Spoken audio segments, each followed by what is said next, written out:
Hello friends. आज हम बात करने वाले हैं एक और लीड कोड प्रॉब्लम के बारे में जिसका नाम है टू सम। ये एक लीड कोड टाइप की एक सेकंड टाइप की प्रॉब्लम है जिसको हम सॉल्व कर रहे होंगे और समझ रहे होंगे कैसे हम इसकी इम्प्लीमेंटेशन करने वाले हैं। अब बात करते हैं हम कर क्या रहे हैं इसके अंदर। तो हमारे पास क्या एक गिवन एरे है जिसका नाम है नम्स। फिर हमारे पास एक टारगेट इंटीजर नंबर है और हमें क्या करना है कि हमारे पास जितने भी एलिमेंट्स है नम्स के अंदर, तो हम फाइंड कर रहे होंगे कि कोई भी ऐसे दो एलिमेंट्स जिनका सम मिला के हमारे पास टारगेट वैल्यू आ रही होगी, तो हम उसको गेट करेंगे उन दोनों का जो इंडेक्स वैल्यू होगा उसको हम रिटर्न कर रहे होंगे एक एरे के अंदर प्लेस करके। और हम इसके लिए कुछ एग्जांपल्स देखते हैं। एग्जांपल्स जो है हमारे पास ये है, पहला एग्जांपल है कि नम्स जो एरे है वो ये वाला है और हमारे पास टारगेट वैल्यू है ये। तो अगर हमें ये टारगेट वैल्यू फाइंड करनी है तो हम क्या कर रहे होंगे, यहाँ से स्टार्टिंग इंडेक्स से मतलब जीरो इंडेक्स से हम आइट्रेट करेंगे और वहां से जितने भी एलिमेंट्स होंगे हम उन्हें चेक करते जाएंगे कि क्या, अगर हम किसी और एलिमेंट के साथ अगर हम उसे ऐड करें और हमारे पास टारगेट वैल्यू आ रही है, अगर आ रही है तो हम क्या करेंगे, उन दोनों के इंडेक्स पोजीशन को हम रिटर्न कर देंगे एक एरे के अंदर प्लेस करने के बाद। सिमिलरली हमारे पास ये दो और एग्जांपल्स हैं जिसके अंदर हमें टारगेट वैल्यू फाइंड करनी है। और टारगेट वैल्यू अगर हम इस केस के अंदर देखें 2 और 4 को हम अगर चेक करें, दोनों को ऐड करें तो हमारा टारगेट वैल्यू अचीव हो रही है। तो हमने उनका इंडेक्स जो है 1,2 हमने रिटर्न कर दिया है। सिमिलरली हमारे पास एक और एरे है और टारगेट वैल्यू है 6। तो अब हम क्या करेंगे, आउटपुट आया हमारा 0,1। तो अब हम और डिटेल में जाएंगे तो हमें देखेंगे कि हमारे पास इसके अंदर कुछ कॉन्स्टेंट्स दिए हुए हैं। तो कॉन्स्टेंट नंबर 1 ये है कि हमारे एरे के अंदर किसी भी पर्टिकुलर केस के अंदर मिनिमम एलिमेंट्स जो होंगे वो 2 प्रोवाइडेड होंगे, मतलब दो एलिमेंट्स तो हमारे पास होंगे ही जिनको हमें टारगेट के इक्वल रखेंगे और हमारे पास एक वैल्यू आएगी। तो इसका मतलब ये कोई भी ऐसा केस नहीं होगा कि हम ये कह सकें कि हमारे पास टारगेट वैल्यू अचीव नहीं हो पाई। सिमिलरली हमारे पास क्या है, ये वाला एक केस है जिसके अंदर कांस्टेंट जो कांस्टेंट नंबर 2 है, इसके अंदर क्या है कि हमारे पास जो नम्स के एलिमेंट्स हैं वो नेगेटिव से लेके मतलब इतनी नेगेटिव वैल्यू से लेके इतने पॉजिटिव तक हो सकते हैं। सिमिलरली टारगेट वैल्यू के साथ भी यही केस है। तो अब हम देखेंगे इसका हम सॉल्यूशन कैसे इंप्लीमेंट कर रहे होंगे। तो आते हैं हम सॉल्यूशन की विंडो पर और यहाँ पे क्या करेंगे, हमारे पास एक क्लास है सॉल्यूशन नाम की। इसके अंदर हमारे पास टू सम नाम का एक मेथड है। इसके अंदर हमारे पास प्रोवाइडेड है एक एरे जिसका नाम है नम्स और हमारे पास एक टारगेट वैल्यू है जो एक इंटीजर वैल्यू है। तो अब हम अगर इसकी इनिशियल हम प्रोसेस सोचें कैसे कर रहे होंगे, तो अगर हम डिटेल में जाएं तो हम देखेंगे कि एक हमें रिटर्न टाइप जो है इंटीजर एरे प्रोवाइड करना है। तो हम एक इंट एरे क्रिएट कर रहे होंगे, इंटीजर एरे क्रिएट करेंगे। तो इसको क्रिएट करने के लिए क्या है, इंट एरे और हमारा इज इक्वल्स टू करेंगे न्यू। और ये हो गया हमारा किसके बराबर, इंट, और कितना साइज इसका रहेगा 2। रीजन क्या है, क्योंकि आखिरी में जो हमारे एलिमेंट्स का सम आ रहा होगा उनके इंडेक्स पोजीशन को हमें रिटर्न करना है इस एरे के अंदर प्लेस करके। अब एक हमें हैश मैप क्रिएट करना पड़ेगा, हैश मैप क्रिएट करेंगे।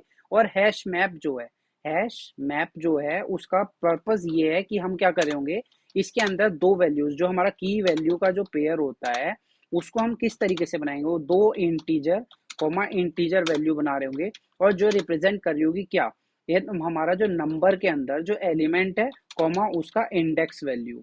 तो इस चीज को रिप्रेजेंट कर रही होगी। तो हम क्या करेंगे, एक हैश मैप बनाएंगे, हैश मैप। और इसको किस तरीके का, इंटीजर कॉमा लगाएंगे इंटीजर और फिर हमारा ये क्लोज हो गया। अब ये इज इक्वल टू मैप, एक ऑब्जेक्ट नाम का मैप बनाया, इज इक्वल टू क्या करेंगे न्यू, और ये हो गया हैश मैप। और इसके अंदर हमारा ये जो हमने क्या किया, हैश मैप हमारा फाइनली क्रिएट हो चुका है। अब हम क्या करेंगे, फॉर लूप चलाएंगे। फॉर लूप किस लिए होगा, फॉर लूप का पर्पस जो है कि आइट्रेट करना, हर एक एलिमेंट को हम एक बार आइट्रेट करेंगे ताकि हम उसे देख सकें उस एलिमेंट के अंदर क्या वैल्यू है और उस एलिमेंट को हम किस तरीके से दूसरे एलिमेंट के साथ ऐड करें कि हमारा टारगेट वैल्यू अचीव हो। तो अब हम क्या कर रहे होंगे, हम यहाँ पे आएंगे फॉर लूप के पास, एक फॉर लूप बनाएंगे, integer I equals to 0। I less than कब तक चलेगा, हमारा आखिरी एलिमेंट जो है हमारे नम्स एरे के अंदर तब तक चलेगा। ठीक है, उसके बाद क्या होगा, आई प्लस प्लस हमारा ये चलता जाएगा। अब इसके अंदर हमें क्या बेस कंडीशन, हमारा किस तरीके से लॉजिक होगा उसको हम सोचते हैं। अगर हमारे पास एक एरे हो जिसके अंदर हमारे पास 1 2 3 नाम के 3 एलिमेंट्स हैं एक नम्स एरे के अंदर और हमारी टारगेट वैल्यू है 5, तो हम इस केस के अंदर क्या कर रहे होंगे, इस केस के अंदर हमें क्या करना होगा, सबसे पहले हमारा जो एलिमेंट आएगा हम 1 पिक करेंगे। ठीक है, तो 1 पिक करने के बाद हम क्या करेंगे, 5 में से मतलब टारगेट वैल्यू में से अपना जो हमने फर्स्ट एलिमेंट पिक किया है उसको सब्ट्रैक्ट कर देंगे, तो हमारे पास आएगा एलिमेंट 4। तो अब हम इसको चेक कर रहे होंगे अपने जो हमने हैश मैप बनाया है, हैश मैप जो बनाया है इसके अंदर चेक करेंगे क्या हमारे पास ये वैल्यू है। तो अभी करंटली हमारे पास नहीं है, तो हम क्या करेंगे, रिटर्न कर देंगे नो। और इसके बाद क्या करेंगे, जो हमारा मैप जो है, जो हैश मैप जो है, उसके अंदर क्या करेंगे, मैप के अंदर हम ऐड कर देंगे इस वैल्यू को, कौन सी वाली वैल्यू को, जो हमने वैल्यू अभी पिक की थी। ठीक है, इसके बाद हम क्या आएंगे, हम सेकंड एलिमेंट के पास आएंगे। सेकंड एलिमेंट कौन सा है, हमारा ये है। ठीक है, तो इंडेक्स नंबर क्या है इसका, 1 है। तो हम क्या करेंगे, यहाँ पे आएंगे, हमने एलिमेंट उठाया 2, और इसके बाद हम क्या करेंगे, जो हमारा टारगेट वैल्यू है 5, उसमें से हम सब्ट्रैक्ट कर रहे होंगे 2 को, इज इक्वल्स टू आएगा 3। और अब आप सोच रहे होंगे कि हम ये सब्ट्रैक्शन कर क्यों रहे हैं। हम ऐसा नंबर फाइंड करने की कोशिश कर रहे हैं कि जो हम करंट नंबर है उसके अंदर ऐसा क्या नंबर ऐड करें कि हमारा जो टारगेट वैल्यू अचीव हो जाए। तो उसके लिए हम क्या करें, रिमाइंडर फाइंड करें, मतलब सब्ट्रैक्ट करके देख रहे हैं कि क्या नंबर हमको वो चाहिए। तो अभी हमारे पास मैप के अंदर है, ये एलिमेंट नहीं है, तो हम क्या करेंगे, नो कर देंगे। और इसके बाद फिर क्या करेंगे, हम मैप के पास आएंगे, और मैप के अंदर क्या करेंगे, 1 कॉमा हम 3 को मतलब जो हमारा 2 आया, इस बार हमने जो 2 पिक किया था एलिमेंट, उसको भी ऐड कर देंगे। ठीक है, और इसके बाद क्या करेंगे, हम फिर से इसके बाद आएंगे, हम अपना आखिरी एलिमेंट 3 है उसको पिक करेंगे। और पिक करने के बाद हम क्या कर रहे होंगे, 5 जो हमारा टारगेट वैल्यू है उसमें से हम क्या करेंगे, 3 को सब्ट्रैक्ट कर देंगे। और 3 को सब्ट्रैक्ट करने के बाद हमारे पास आ रहा होगा 2, और 2 को जब हम फाइंड करेंगे कि हमारे क्या मैप के अंदर अवेलेबल है, तो हमें पता चलेगा yes it is available now, map के अंदर है, ये रहा हमारा 2। तो हम क्या करेंगे, मैप के अंदर जब होगा तो हम क्या है, जो हमने एरे बनाया था उसके अंदर हम क्या करेंगे, इन दोनों की इंडेक्स पोजीशन को ऐड कर रहे होंगे। इंडेक्स पोजीशन को ऐड करने के लिए क्या करेंगे, सबसे पहले हम ये वाले केस के अंदर हमने 3 उठाया हुआ है।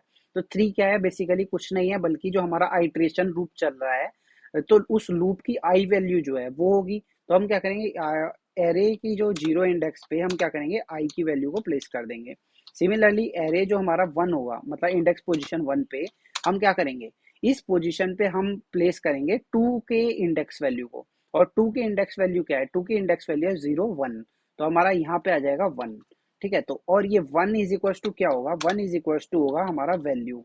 ठीक है, वैल्यू कहाँ से आ रही है, वैल्यू इज नथिंग बट की जो हम क्या है, हम अपने मैप के अंदर से क्या करेंगे, जो हमारा मैप है, हम मैप के पास जाएंगे और कहेंगे कि हमारी ये की जो है इसकी वैल्यू दे दो हमको, क्योंकि हमने जो क्या क्या बनाया था, की वैल्यू बनाया था। तो की प्रोवाइड करी और हमें हर बार वैल्यू मिल जाएगी, और वैल्यू क्या है, नथिंग बट हमारा इंडेक्स वैल्यू है। तो हमें 2 की इंडेक्स वैल्यू चाहिए थी, तो हमारे पास 1 आ गया था रिटर्न के अंदर। तो अब हम इसकी लॉजिक इंप्लीमेंटेशन, अब जिस तरीके से हमने ये लॉजिक समझा है इसी को हम इम्प्लीमेंट करने की कोशिश करेंगे। तो हम क्या कर रहे होंगे सबसे पहले हम क्या करेंगे, इंटीजर, और इंटीजर क्या है, वैल्यू है हमारे पास, इज इक्वल्स टू रखेंगे, और क्या करेंगे, जो हमारा मैप जो है उसमें से गेट करेंगे। मैप में से गेट कर रहे होंगे किसको, मैप में से गेट करेंगे जो हमारा ये वाला जो हमारा टारगेट है, टारगेट। और टारगेट में से सब्ट्रैक्ट करेंगे किसको, टारगेट में से सब्ट्रैक्ट करेंगे हमारे नम्स, और इसके अंदर इंडेक्स वैल्यू आई। तो हमारा जो रिमेनिंग वैल्यू था उसको हम फाइंड करने की कोशिश कर रहे हैं। और इफ हमारा जो वैल्यू है, वैल्यू जो है इज इक्वल्स टू नल, मतलब नल है, तो हम क्या कर रहे होंगे, हम इस केस के अंदर क्या करेंगे, अपने जो मैप है उसके अंदर क्या करेंगे, पुट करेंगे किसको, हमारा जो नम्स आई, मतलब जो ये वाला एलिमेंट है, कॉमा लगाएंगे, और आई वैल्यू मतलब इंडेक्स वैल्यू उसकी प्लेस कर देंगे।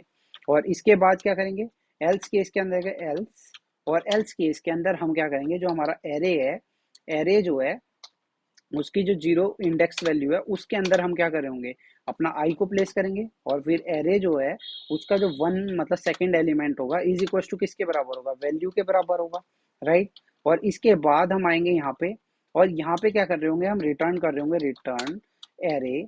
और एरे कौन सा, जो हमने एरे हमारा क्रिएट किया था उसी एरे को हमने क्या किया, रिटर्न कर दिया। ठीक है, तो इजीली हमने इसकी पूरी पूरी इम्प्लीमेंटेशन की है। अब हम इस कोड को एग्जीक्यूट करेंगे और रन करके देखेंगे कि क्या रिजल्ट इसके आए हैं। इतने हम एक बार और डिटेल में समझ सकते हैं। अगर हम देखें तो हमारे तीनों टेस्ट केसेस भी सक्सेसफुली पास हो गए हैं। अगर हम इस कोड को सबमिट करेंगे तो वो भी बहुत अच्छे से वर्क करेगा। तो अगर आपको इस तरीके की प्रॉब्लम और सीखनी है और आप समझना चाहते हैं कि किस तरीके से हम और बेटर इम्प्लीमेंटेशन दे सकते हैं, कैसे अपने कोड को ऑप्टिमाइज करेंगे, तो आप इस चैनल को सब्सक्राइब कीजिए, लाइक कीजिए, और बताइए अगले चैनल में, अगले वीडियो में आपको क्या जानना है। That's all for this video, thank you.